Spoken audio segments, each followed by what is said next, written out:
Le 7 janvier dernier, les États-Unis ont présenté officiellement leur nouvelle pyramide alimentaire inversée.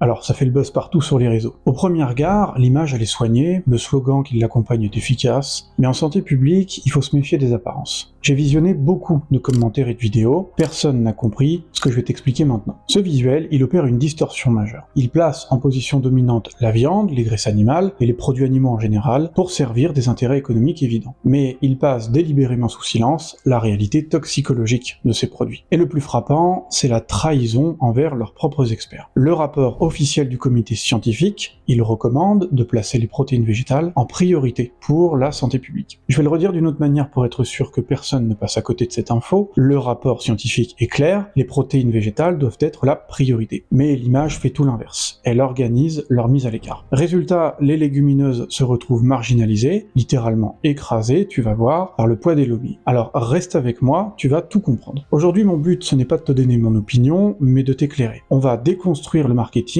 pour révéler ce que ce visuel tente de masquer, c'est-à-dire une dissonance majeure entre la science du texte et la politique de l'image. Alors premièrement, un effet bien connu de la science, le cerveau il traite l'information visuelle plus rapidement que le texte. Il y a un effet de supériorité de l'image. En éloignant les végétaux et en plaçant visuellement la viande, les produits laitiers et les graisses animales sous les labels génériques protéines et graisses saines, le document va créer une fausse équivalence protéines est égale à viande. Et la conséquence logique, c'est que l'utilisateur, il encode la source animale comme la norme physiologique, et il va reléguer la source végétale à une exception, voire à un substitut. La deuxième des choses, c'est que le texte, il maintient une limite technique de graisse saturée inférieure à 10% de l'apport calorique. Le problème, c'est que le visuel classe le beurre, la graisse animale, sous les labels valorisant graisse saine, comme je te le disais, et donc ce signal visuel, il neutralise le garde-fou des textes qui l'accompagnent, et qui indique à la base de limiter ces graisses animales. Le rapport du comité scientifique, il recommande explicitement de prioriser les protéines végétales. Même le texte officiel admet que les légumineuses sont sous-consommées. Sauf que le visuel, il fait l'inverse,